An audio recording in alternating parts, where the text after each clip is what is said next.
Bigger than capes.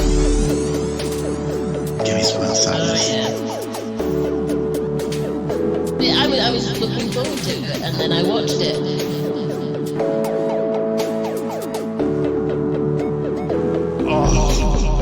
Right.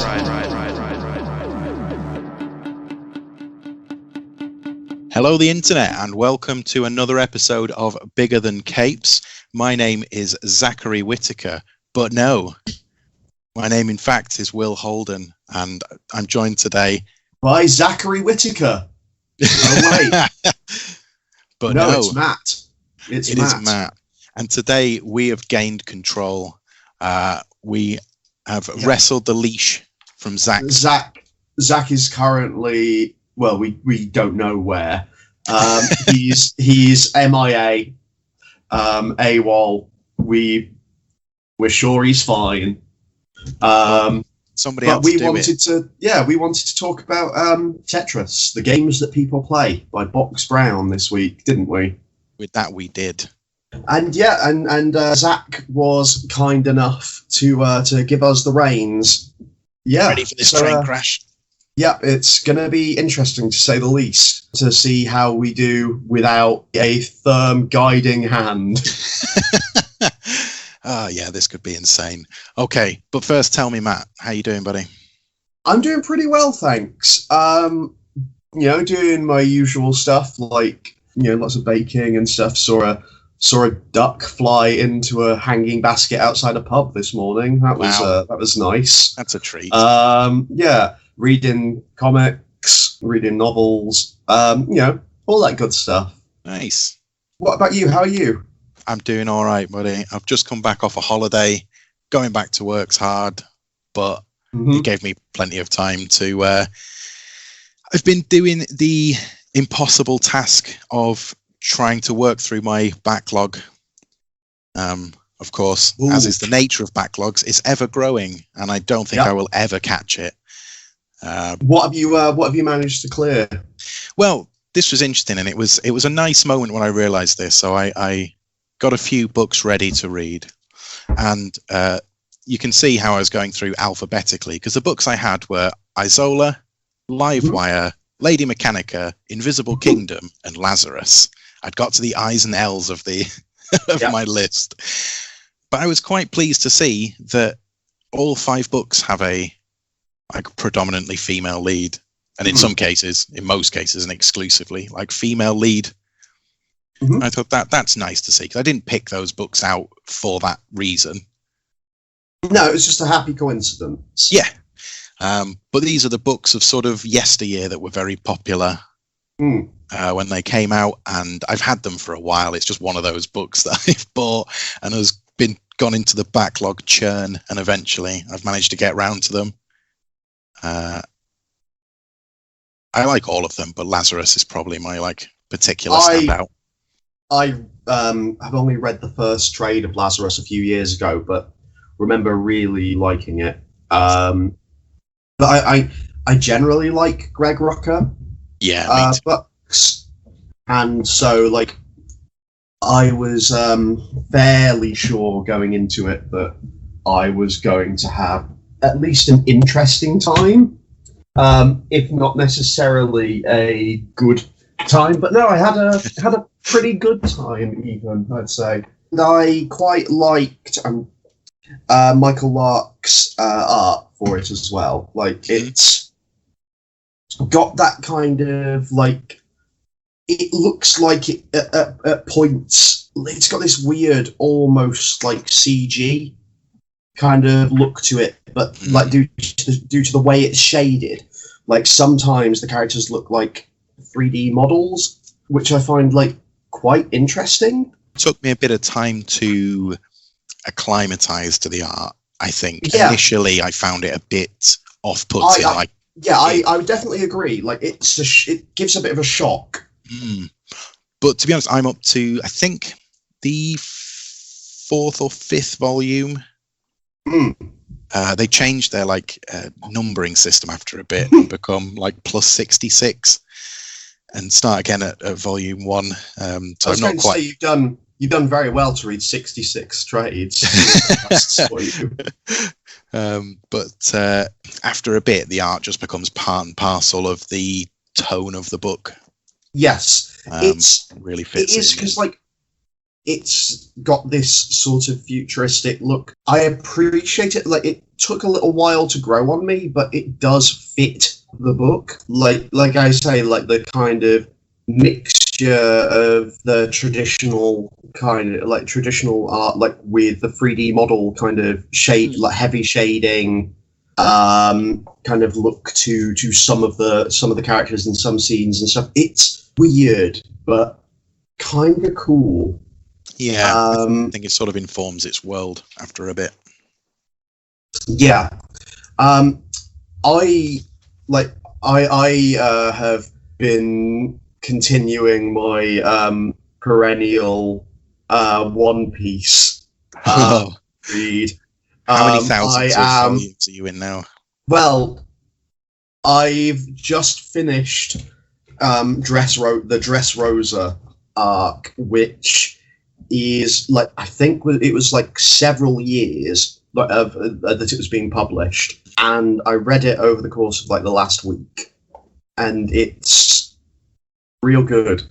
I'd had like a lot of it spoiled for me already, like going into it. Like I knew a lot of the big reveals and stuff, like, and the kind of a lot of the coolest stuff about like the big fight that takes up like the last sort of quarter, maybe last third of the arc. But I love how that can be an entire narrative, just like as a fight. Oh yeah, but it takes it takes 2.5 hours.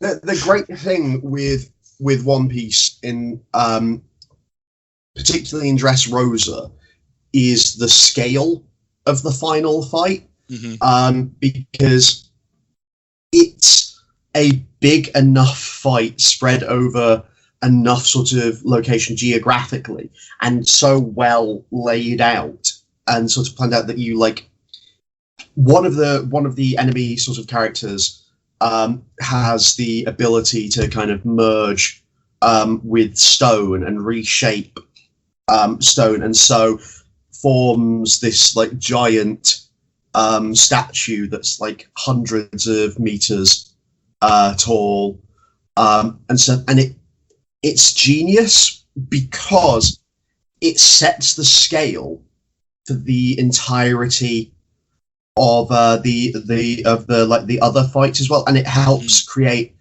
the geography of the whole thing, because one of the characters is a geographical feature and you can see him at all times. almost all times from any location, and that helps you figure out where everything is taking place. That's good. And create like it's visual aid type thing. It's very clever, and like it's something that was there was a bit of a struggle with in one or two of the more recent like arcs before this, and it was just like a genius solution.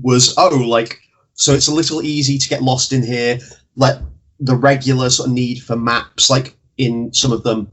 Well, how about that I make it so that I'll still do maps every now and then, but just being able to see a character and what angle of the character you can see. It's like, I can see his left arm. That means that I'm over here. Like, it's so good. And yeah, good stuff.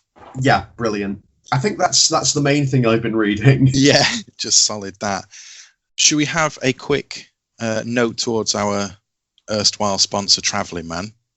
Yeah, brilliant. So, Travelling Man, talking about the games that people play, you know where you can get games for people to play? Board games. Matt, where's that? Why, Travelling Man?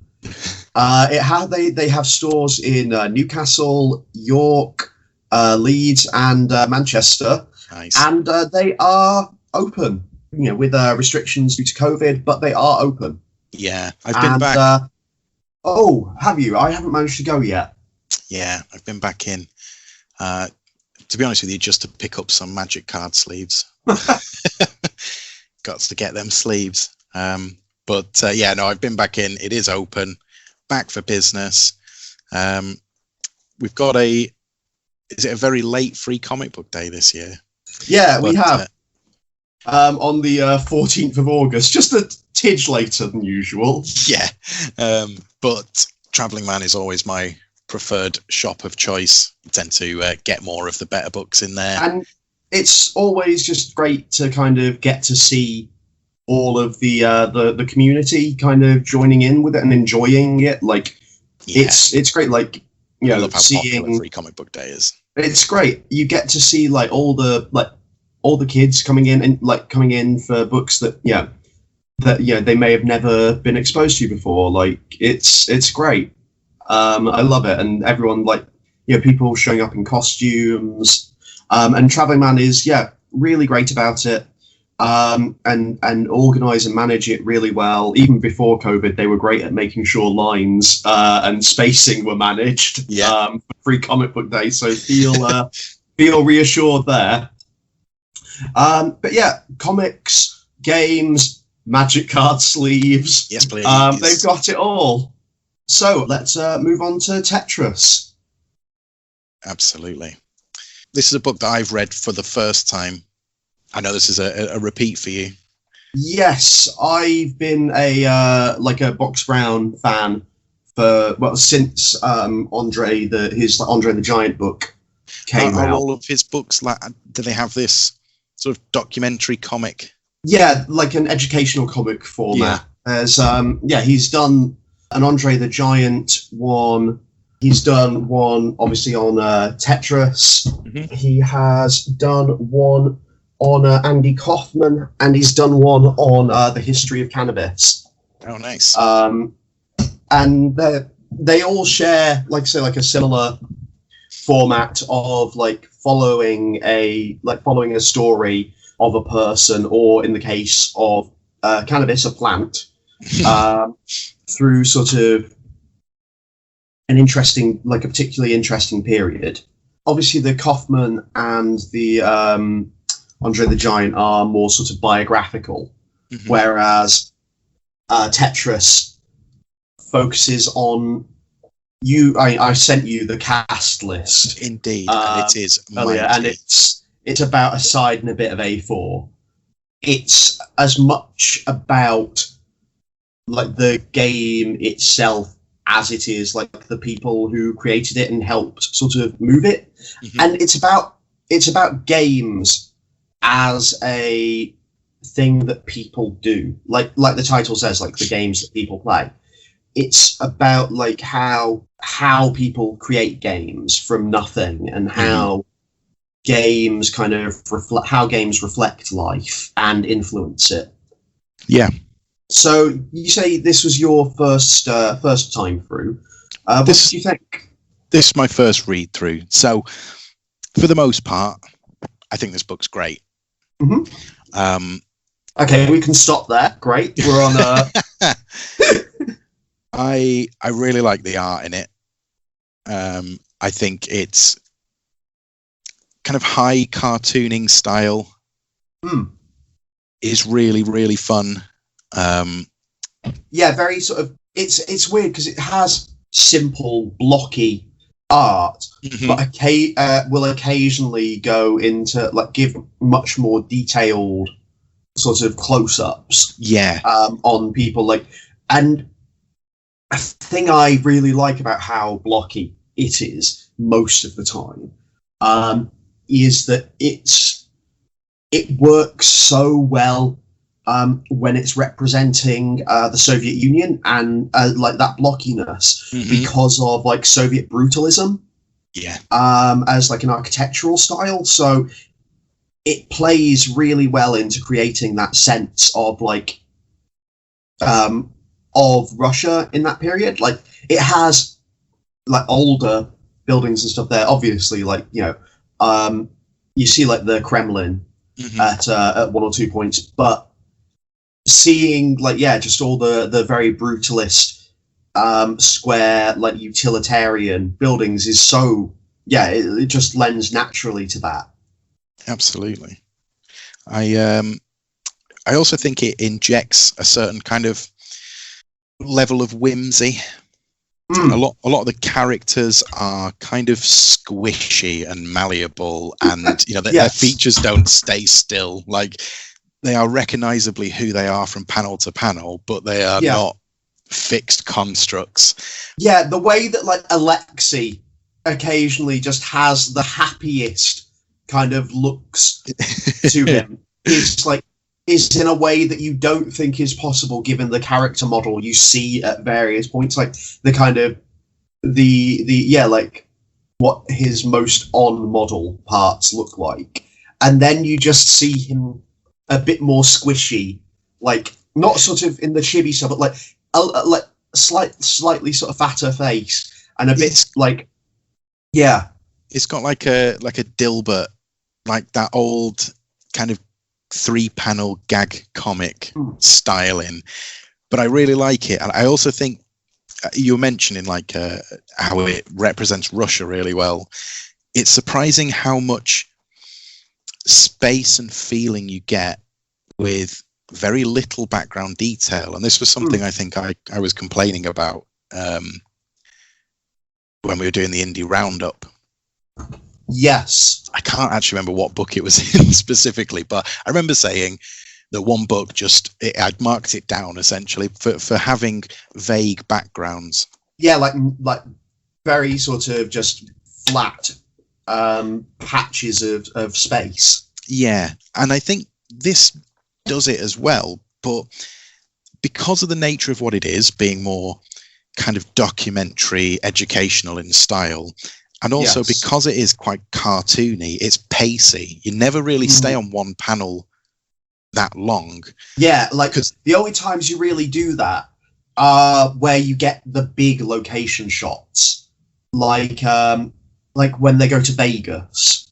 Yeah, and the panel is like, because there's a particular color, like a particular sort of fluorescent yellowy green that is used throughout, and that page is like so much of that to represent like all the neon lights and stuff. And like one thing that I can't remember who pointed it out to me, but I was immediately sort of like quite caught by it, was the kind of like the particular yellow. Whilst it's not quite there, it gave them very similar feelings to like looking at the screen of a Game Boy Classic. Okay. And I was like, oh, that's like I see it. I see it a bit more in the there's a page when they are talking about, what was the chap called? Matthias Rust. Oh yes, the German pilot who landed in the Kremlin as an attempt landed in Red Square. Offer to create an invisible bridge between East and West. Offer an olive branch and got sentenced to like 4 years hard labour. But they tell that story to illustrate that image ended up being part of the background of the game that America was selling. It created almost created a political incident. Yeah. But in that, where the background is pixelated and has that sort of 8-bit look, that's very much so. That's like just it's him almost just like sketching a screen capture. Yeah, it's slightly too yellow. I think if it were greener, that would be the sweet spot. But yeah, I definitely see that. I get that comparison for sure. So, what were your sticking points with it? So, I think this is more a criticism of the genre of book than it is of this particular book or material. It's an interesting story. Yes. How Tetris was made, the huge legal complications that it went through of rights issues, not only in the normal sense of just rights fraud, essentially, of selling things you don't own, but also of dealing with the old USSR, like a country dealing with the Iron Curtain. Doesn't understand business because they don't have business. They're they don't on an individual level. Like the people, like Alexei, the creator of Tetris, is pretty much clueless. Eventually they have to set there's a specific bureau set up to help deal with like computer rights called LORG. But like an individual sort of person's level, they don't have. Alexei at least doesn't have any sense of what the sort of like of how you would deal with something like that, because it's been something he's been raised to have no real sense of. Yeah, to believe is just above his station. Yeah, it's something the state deals with on your behalf. And with that, there's also a lot of story to tell. There's a lot to get through, and a lot of events and characters to meet on kind of Tetris's journey to, mega stardom.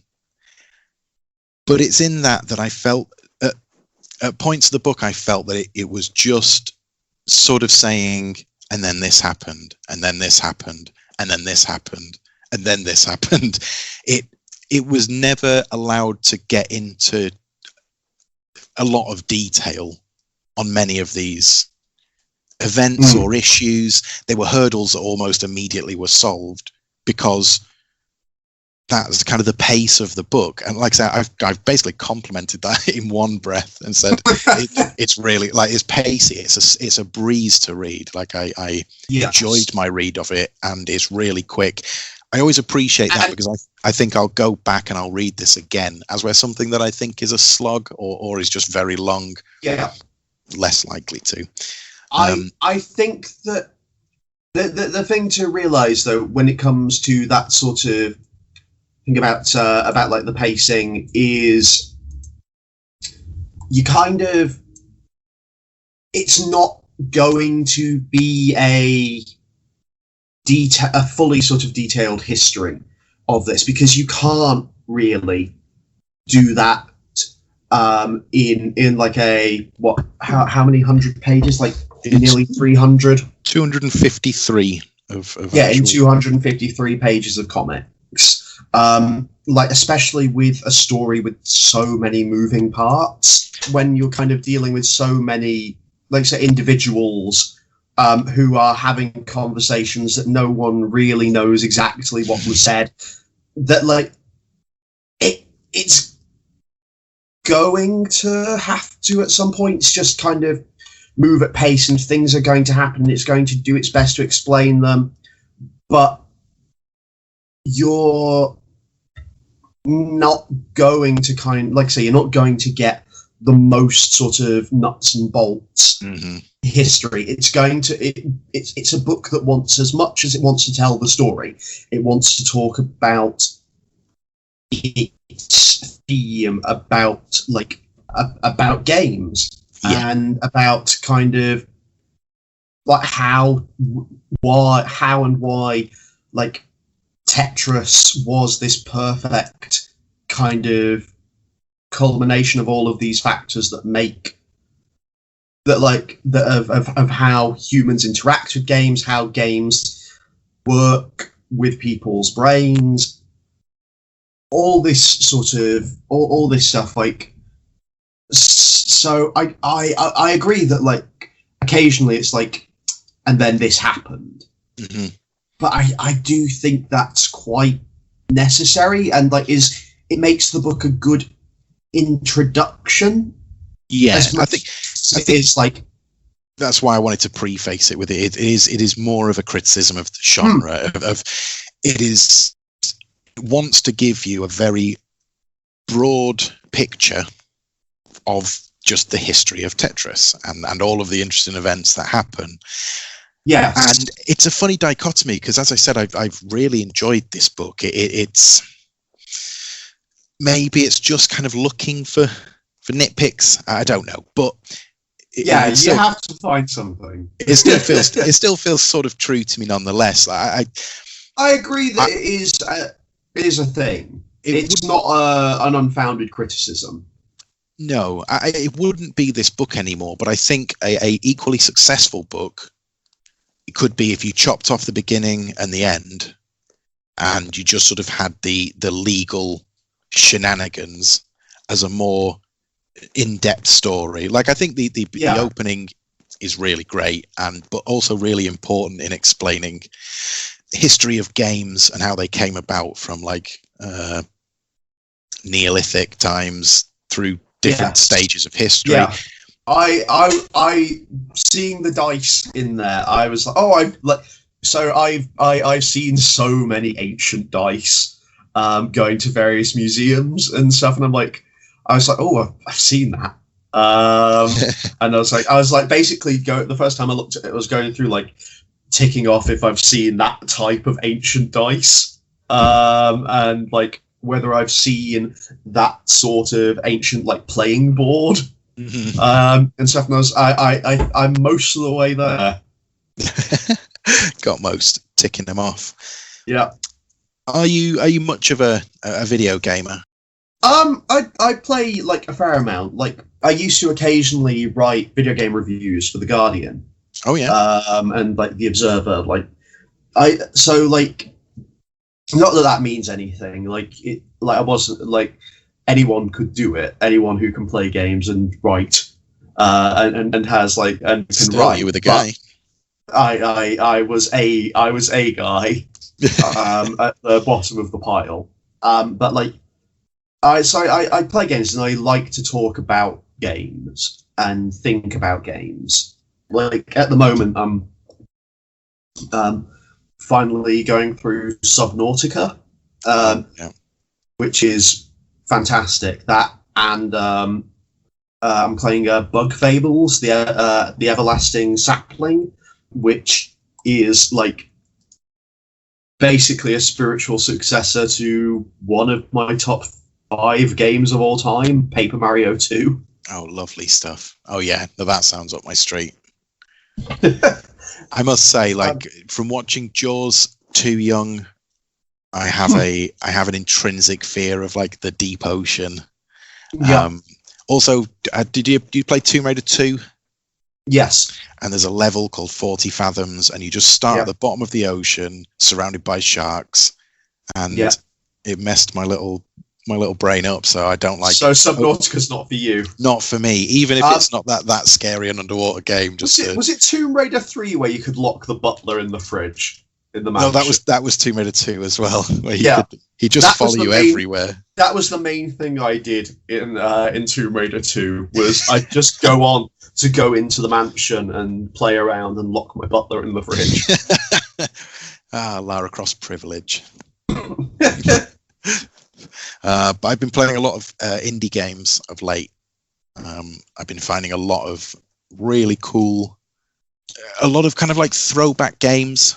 I think my era is kind of SNES and things that are like that. But I've been playing Hollow Knight, which is great. Like a almost it looks hand drawn. I don't know if it is, but beautiful looking Metroidvania. Yeah. Super hard. Enter the Gungeon. You come across that Enter one? the Gungeon's great. I love Enter the Gungeon.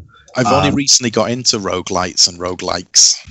It is certainly a genre. I used to play like NetHack and stuff like the proper like early like roguelikes, and I am so glad to be able to play fun games now that are inspired by that rather than than playing ASCII nightmares.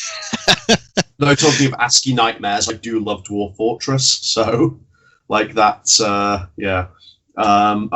can't complain about ASCII nightmares when I love that game so much. I picked up Hades recently. Have you played Hades? Yeah, I'm so close to 100%ing it. Oh man, I've only started it quite recently, so I've only put in an hour or so, but it looks super cool. It's got a really nice feel. So yeah, though, like about like how reading it as someone who like most people these days like cares and is interested in video games. How did it speak to you on that level? Absolutely. I mean, there is a point where we are briefly introduced to Shigeru Miyamoto.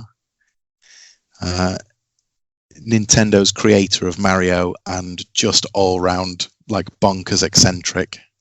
Yeah. And That's a banjo. big hero of mine. Yeah, he's depicted in here as a banjo playing Beatles fanatic, and Which is true. that's about right. Yeah, that's pretty much it. But also, I mean, there are many things I already knew. I say, as a fan of this kind of genre, there are things in there, but there's a lot in here that I had no idea about. Particularly from the Russian side, as you might imagine. Yes. Like, Yeah. the way that played out was very much news to me. The thing that spoke to me most sort of about it as someone who plays games, like, whilst obviously I was interested in the history and the subject matter in that way, what I really like is how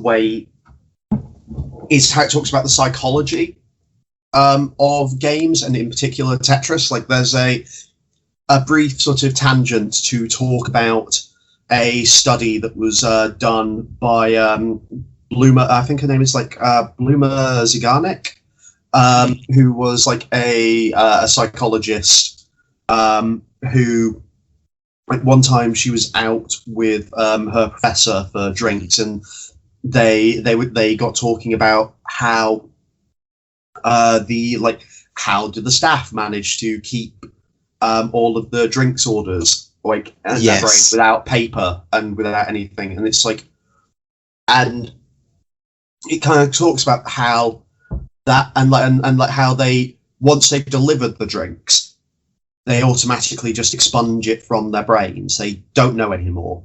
And how that kind of reflects on how that is reflected in games and in engagement, in keeping like engagement with people, and how Tetris is accidentally perfectly designed to exploit that, because it's like falling blocks that are never falling fast enough, enough. There's only ever one coming down at a time, so it doesn't overload you. But it keeps you engaged because it provides a new variable every time. Every single time. An old one. So like, you remove that from your brain and then something new is there. So it's like, and it's the way it talks about stuff like that, about how how Box Brand like really sort of talks about games as like why did games emerge? Why do we do games? Is it competition? Is it bonding? Is it attempting to kind of rationalize the world around us? And like, is it like ritual? It's all of these things and stuff like, and that's what I really like about it, that like it's very much takes a like, play is a natural part of being alive.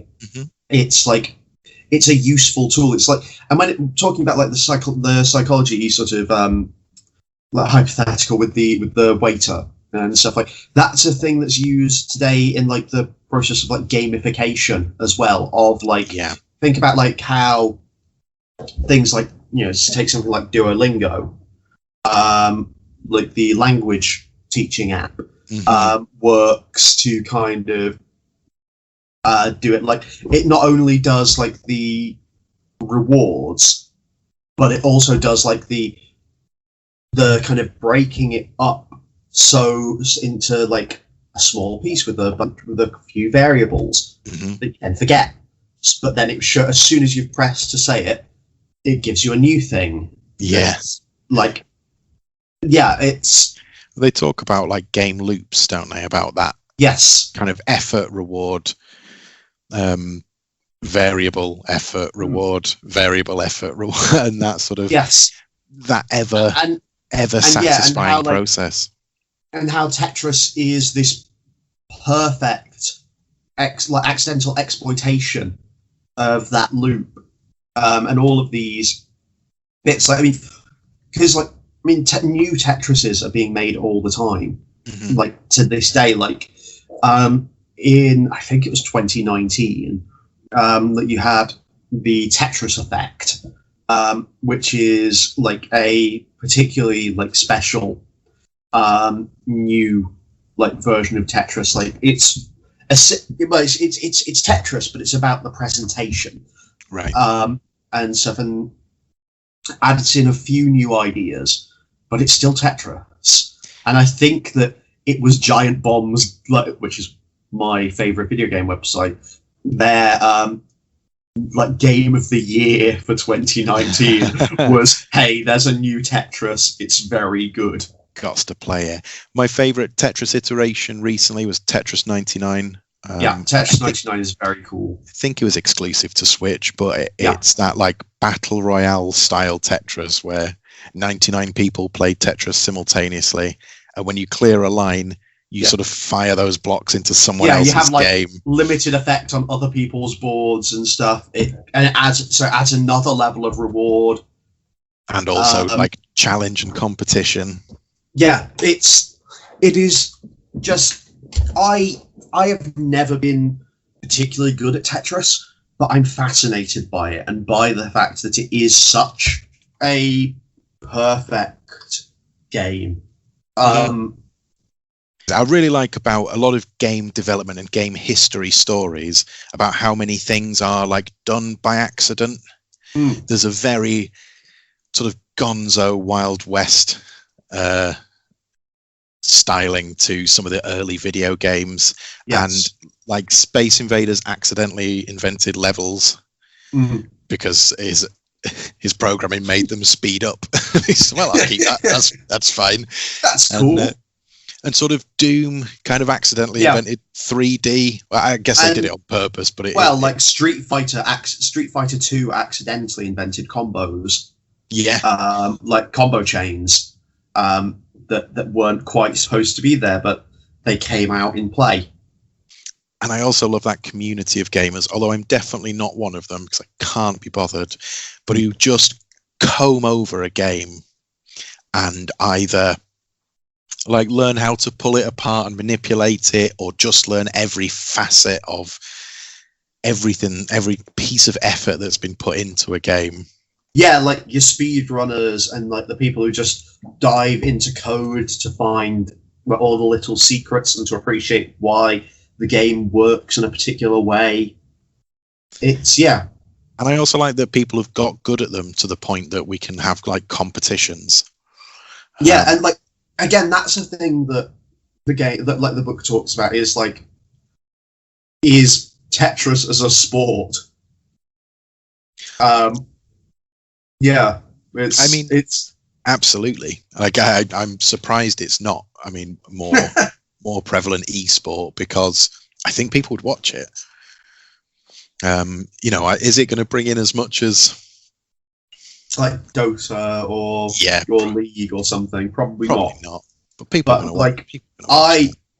I can attest to like I love watching like game like the various like games done quick events. I love their Tetris ones where you'll have like someone playing through like the hardest like Tetris Grandmasters stuff, and it'll be like, okay, so only one person outside of Japan has ever managed to do this particular thing.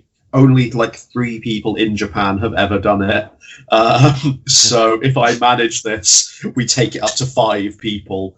That sort of stuff with Tetris. It's where you're having to play with like invisible blocks. Yeah, just remember what's there. Yeah, wild.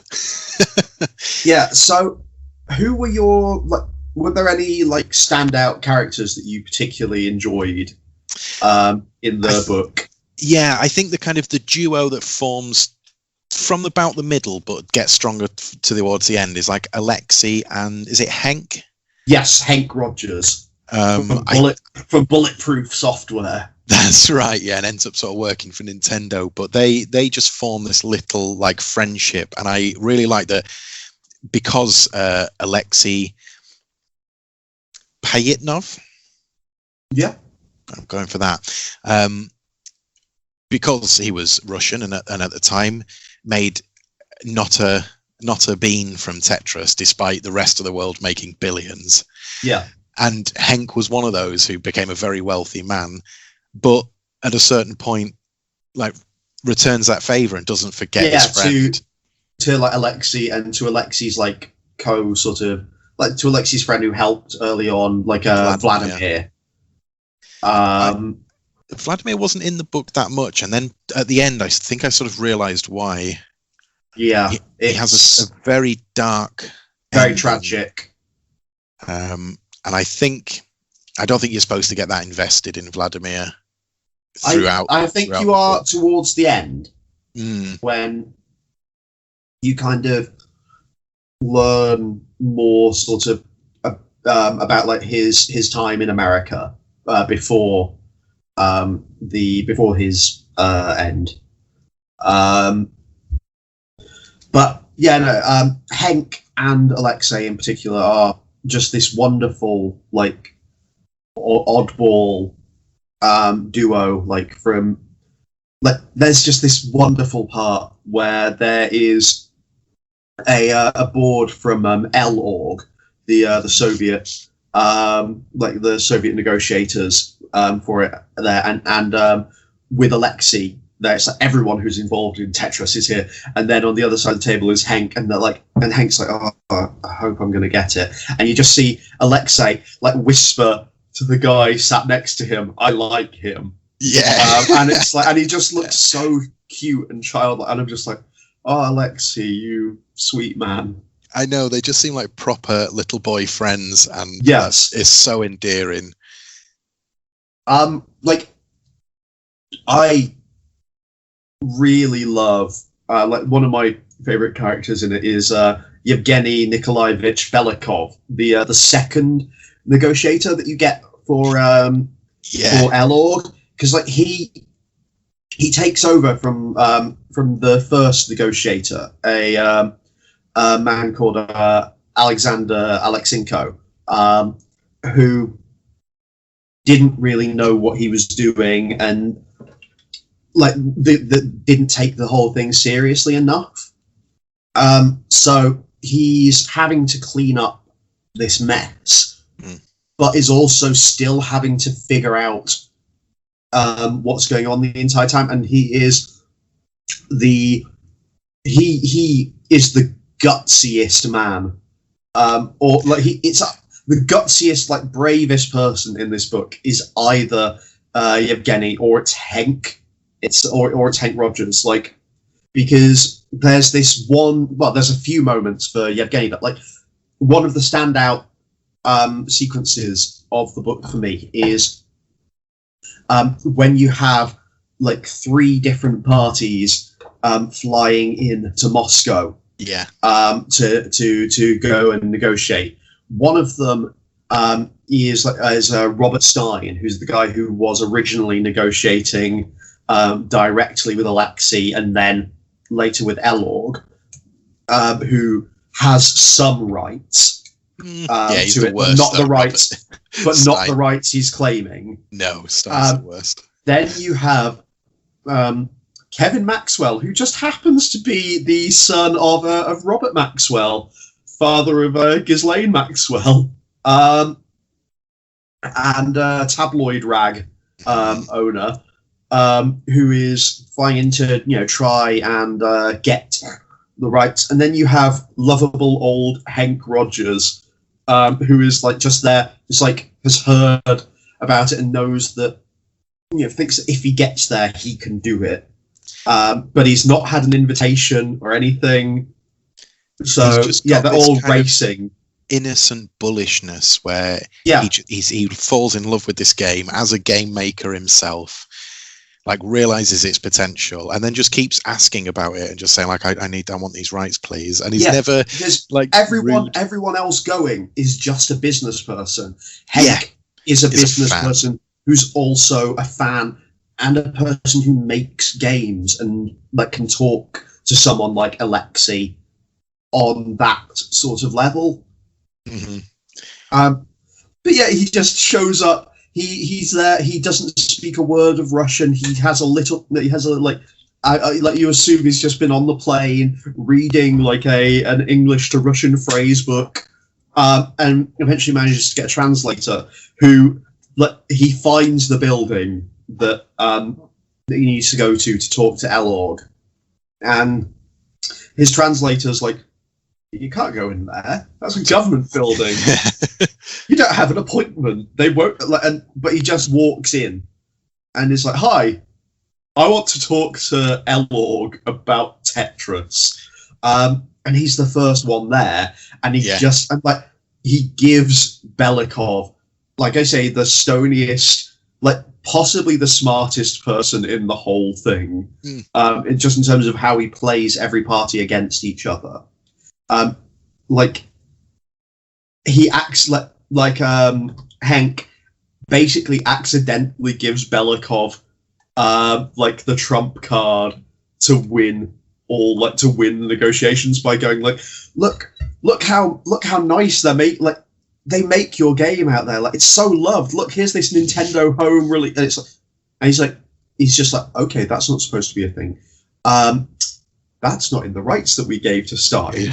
He's not supposed to be doing this internally. And externally, he's going, at one point, he just goes, "Can I keep hold of this?" Yeah, put it right in and see me in the morning. So that he just has the cartridge there to be able to pull it on Stein and Maxwell. Yeah, you're not supposed to have this. and gets, despite not giving either of them the rights that they want, manages to get breach of contract payments. It's wonderful, and I love him. And like when towards the end, when there's multiple points where he's basically threatened with being disappeared. Yeah. If court cases don't go. Yeah. KGB will investigate your incompetence.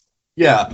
It's great. I loved him, and just this bureaucrat who's in over his head but is smart enough. And like I say, more than anything, just unflappable. Enough to make everything work. Yeah, he plays a risky game, but it all pans out for him in the end. Because I think initially, Russia were being ripped off. Yes. Before Elorg came in with the first negotiator. I think he even comments that Stein just wasn't even sending them any royalty payments, just taking the game and run. So I think they were within their rights to push the point. But yeah, he plays his hand brilliantly. Another kind of couple of characters. They're not in it very much, but I really enjoyed what you see of them. Is Nakajima and Arakawa, the respective heads of Atari and Nintendo, and their feud. And eventually, you find out that the feud is just that they went for. He fell asleep at a party at. That's it. They went at his own house. He had a dinner party and just took a nap. And Nakajima from Atari thought it was the ultimate disrespect. I just thought it was a very cute little tale about these two CEOs. The pettiest reason. Yeah. Old man yells at cloud. It really humanized them in a way that I found quite adorable. It just makes the whole sort of complicated business thing feel so, like you say, so childish. Definitely. I'm flicking back through now and just looking at some of the art bits. I mean, there's so many times where it almost breaks into like a diagram or almost like a technical map of things. And there's a great bit where he's explaining how Alexei comes up with the idea of Tetris, and it's he's talking about he talks about this puzzle called Petrominos, which are these 5 piece wooden blocks and stuff that you use to fill in a box and create and the box will only be filled in if you put them in certain ways and stuff like that. And he goes what if Petrominos fell into a jug, he illustrates this and does this technical diagram, and then you see it again simplified further on the next page where Alexei is thinking about how to make that work on a computer, and then you see it again simplified later when you see the early working model, and it's just ASCII stuff, and it's just seeing the process like that. I think it's funny that in a book that has no variety in color, Hmm. i.e., that it is yellow, black, and white, has so much variety in the style of art. I mean, as you mentioned earlier, like he can go into such great detail when he wants to show something. Yeah. When we get into the bit where they're talking about the Nintendo chip and Atari's, well, basically their theft of said chip. Some of the kind of technical drawings of the manufacture process and the chips and stuff are really good. Yes. They're really complicated whilst being still very simplistic. It's something that I think is almost exclusive to comics as a medium, to tell something in this way and be both visual and text. Yes. But I think on a TV screen would be too quick. I think you need to be able to have time to study the page at least a little bit. As I say, it's never complicated art, and you never get lost on the page, but it's there to sort of be enjoyed. It's one of the great things about comics, though. It's like one of the only mediums where time travels at your pace. Yeah. I think, sometimes I sometimes imagine that people would ask, what does a comic do that telly doesn't, or that, watching a film doesn't? Yeah. And it's in these types of books that I think, well, there's your example. Like this is what it does that you can't get anywhere else. It reminded me a lot of Pantheon. Yes. That actually came up a few times in book club. People went, "Oh, Pantheon, yes." Yeah. I guess because of the nature of it, that sort of history, but with a very light, quite humorous sheen to everything. Yes. I mean, like we say, there are darker moments in this, and it doesn't necessarily pull its punches, but it also doesn't dwell on them. It doesn't make a too big a deal out of. They are treated like they're treated with respect, and with the kind of gravitas that they deserve. But the tone of the tone of the book is generally quite fun and light, even when it's dealing with like legalese and court cases. Yeah, absolutely. And you can imagine in real life these people would have been, I assume, furious with each other at certain times, but it never comes off as more than just, like you say, angry old man. Yes. Yeah. Like another thing that just a thing that's interesting about the Tetris story, and the thing that this book exposes more people to, is when we think about Russia's relationship with the rest of the world during the Cold War, like the non sort of I'm doing air quotes here, communist states. We think that the cultural exchange was only one way, like that it was only people only wanted American stuff. Western media was in Russia, that the only people who wanted a thing that the other has were the Russians, because the stories are being told by the winners.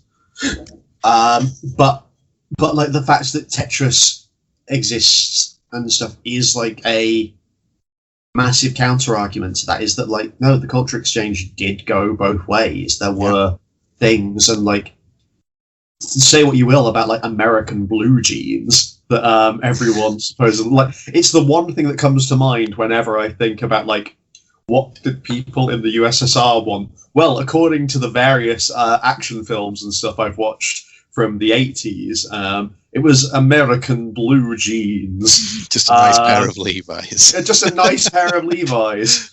But yeah,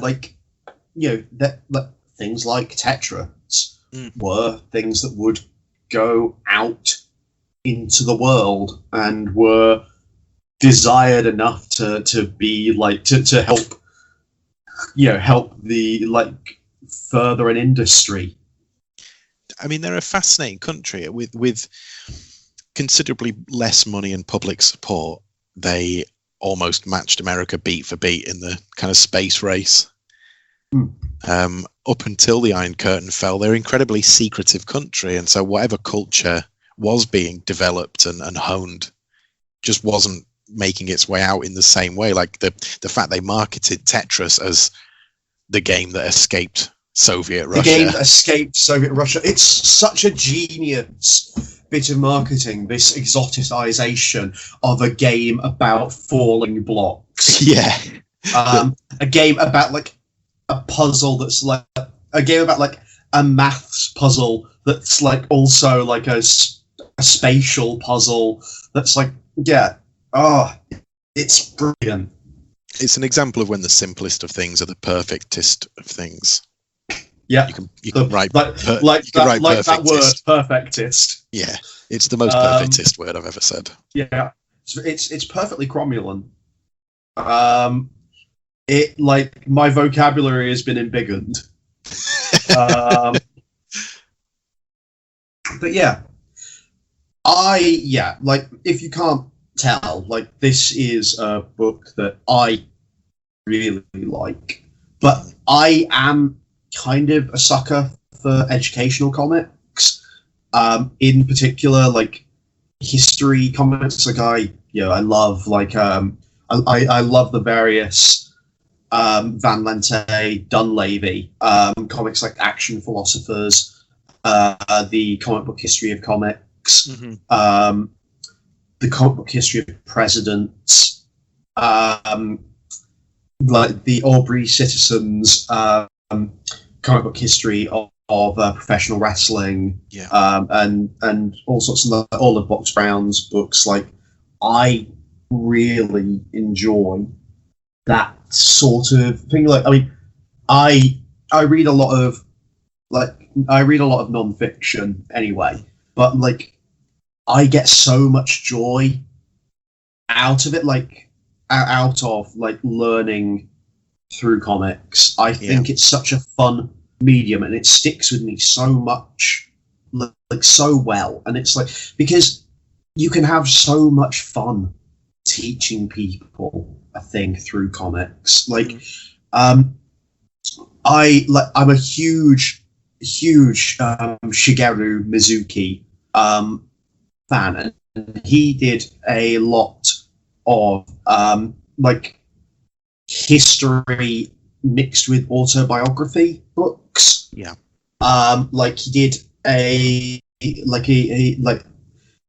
maybe his opus was a series of books documenting like the entirety of the Showa period of Japan, called just like Showa, with each volume being like a period of time, and it's like 70 years overall, over about 4 or 5 of these huge phone book size. Like I think they might be bigger than Akira volumes, or at least the same size. And he's like his bits where he's just like talking about history, like he's just telling you about like how war kind of started with Japan and China and stuff at the start, and like all these various like things that are referred to as like incidents, like there's a particular one where it's like gives the name of a particular railroad length. It goes something explosion in exploding death incident. But yeah, like I love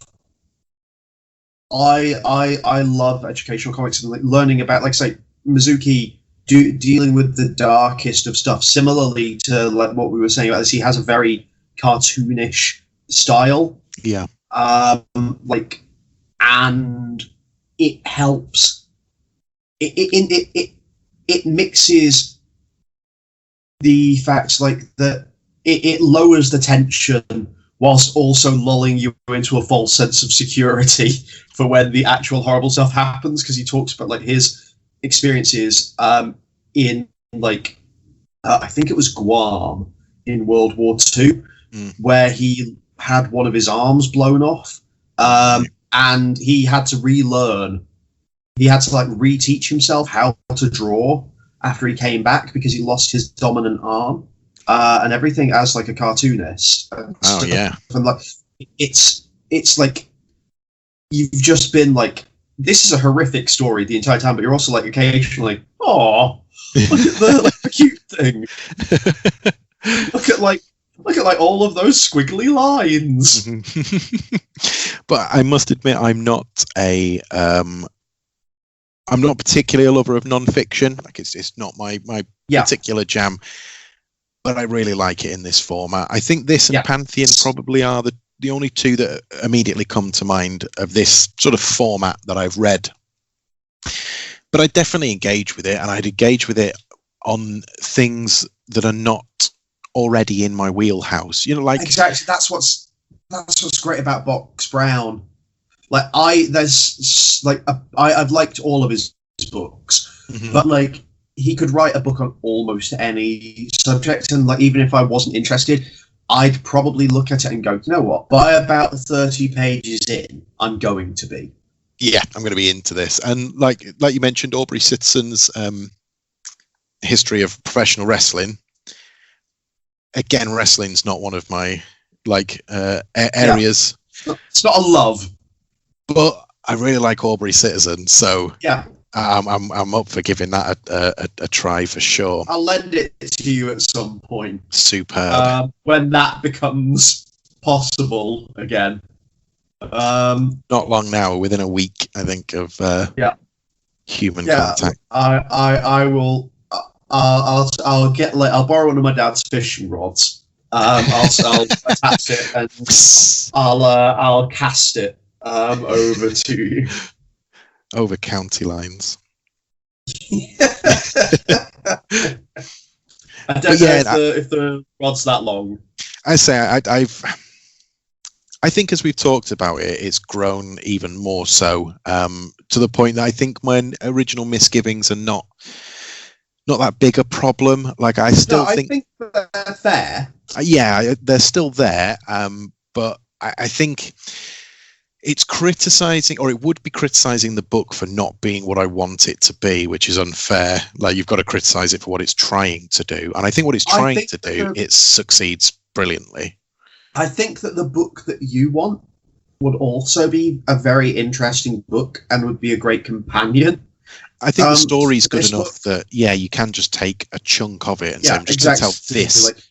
You could read, like I say, I consider this a good introduction to the topic. Like there is obviously a lot more. Like there are some things that feel like they could be like, you could do like a couple, probably like a couple 100 pages on that this deals with in about 5. But to do popular history, and particularly popular history in this format, where like think about like how with a non-fiction book, whilst it doesn't have the benefit of pictures, like a written sort of purely text book, doesn't have the benefit of pictures, but it also isn't restricted to about like 6 panels. Yes. On a page, or like however many panels you can sort of fit. It doesn't have the expedient of pictures, but it does have the benefit of having a lot more space. Yes. To kind of get its thing out, and like you can always reduce the font size, as I found out when I tried to read a copy of Teddy Roosevelt's autobiography years ago, and I bought it for about four or five quid, and it is the tiniest font size I've ever seen. Like I had to stop reading it because I was getting a horrible headache trying to read it. Is that just so it wasn't an incredible tome? Oh, it was. I was enjoying it.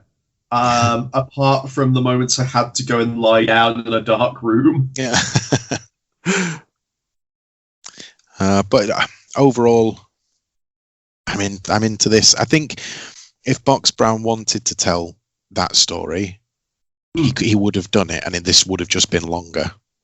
Or, like I say, he would have edited it to that story. I think he has told exactly the story he wanted to tell, and I think within that he's achieved the goal. Yeah, absolutely.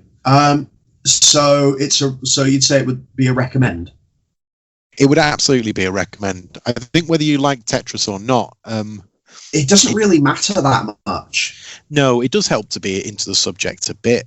But I say there's plenty in here I didn't already know and was interesting to me. But as you've mentioned, like Box Brown seems to have a pretty eclectic set of subjects, and there are other people doing this type of book. So if Tetris isn't your thing, like, that's cool, but check out one of Box Brown's other books, because I would say, to be fair, you say he's got an eclectic mix, but let me just give you the list of things that, based on his books, he's into: professional wrestling, video games, like alternative comedy, and weed. Now, I mean, basically all of things. I was going to say, you can tie the other three things. Any of the other three things can go together perfectly with weed, is what I gather from looking at it. You say he's into video games and weed. He's into wrestling and weed. He's into alternative comedy and weed. It's the cornerstone of any good personality. Like, as someone with no interest in weed, I have known enough. I've known enough like stoners and people just generally into it to be able to go like, yeah, that all adds up pretty well. If I was going, like, if I thought that any of those friends of mine were going to do an educational comic on something, it'd probably be one of those three things.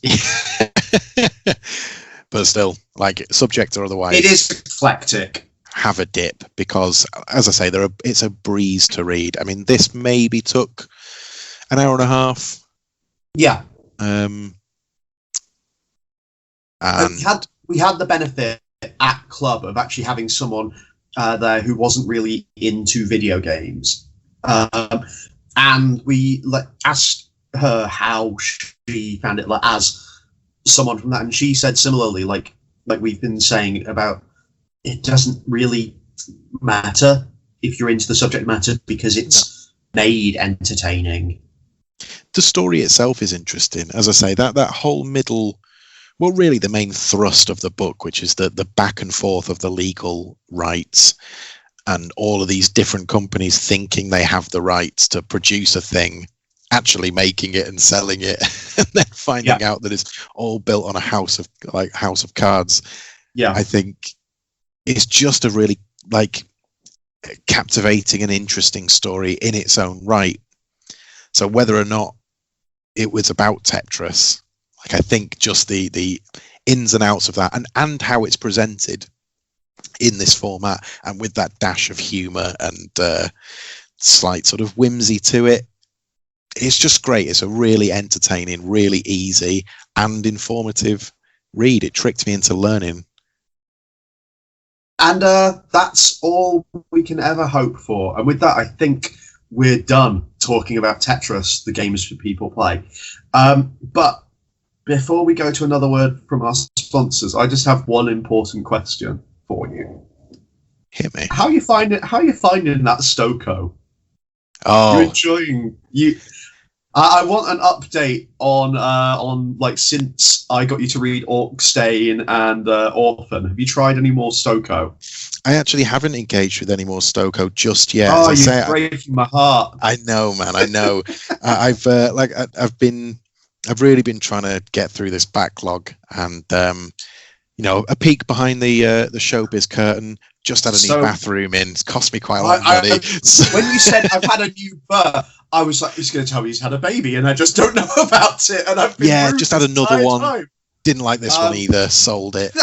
Sent it back. Yeah, but no, we spent some of our capital, so my spending power has gone down for a couple of months. So what you're saying is, if I want to have someone to talk to about Stoko more, I have to add it myself to your backlog. You've got to get it on your fishing line and send it my way. Fine, I'll get your address after this, and you'll have you'll have a shipping crate full of Stoko books. But in general, I think there's been a couple of instances now, and I begin to realise that I think we just share a taste.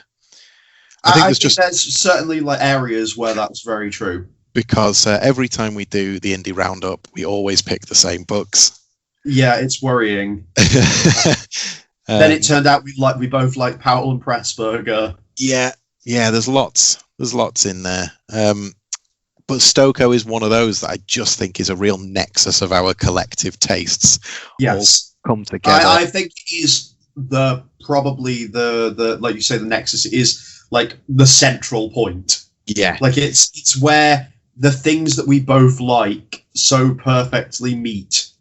That like regardless of whether it's one of those things. It's like I don't think we'll find a guy who does comics that either of these people could agree on as much. That's right. Yeah, just if you smashed our taste together, it would come out as Stoko. Yeah, there's something definitely akin to Stoko. So I'll definitely I'll crack on with some more Stoko and give you a better update the next time. Please help me. I need someone to talk to about it. Needs more Stoko in your life. Talking about more Stoko in your life. Where could I possibly get some? Why, my friend, have you never heard of Travelling Man? I haven't, good sir. Do tell me more. Well, then you clearly weren't listening when I told you about Travelling Man earlier. But to reiterate, they have stores in Newcastle, Manchester, York, and Leeds. And those stores might have some copies of James Stokoe's comics. But if they don't, they'll have copies of some other cool comics, and probably some by Box Brown. Yeah. Like we say, like those comics rule. No matter kind of what sort of stuff you're into, they have board games, card games. They have a website at travelingman.com. And go and give them a look, and I'm pretty sure you won't be disappointed. No, huge variety of stuff.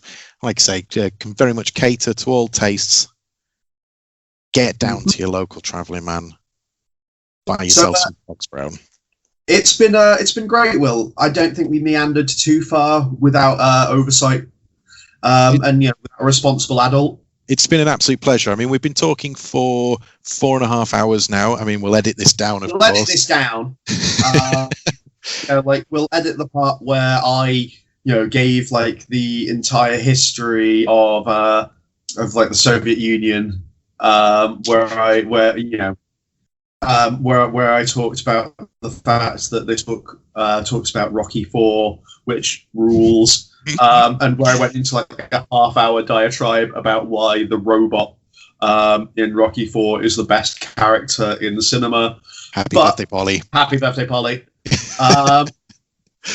We've been Will and Matt. These have been the games that people play. This has been Bigger Than Capes. Bigger Than Capes. Bye-bye.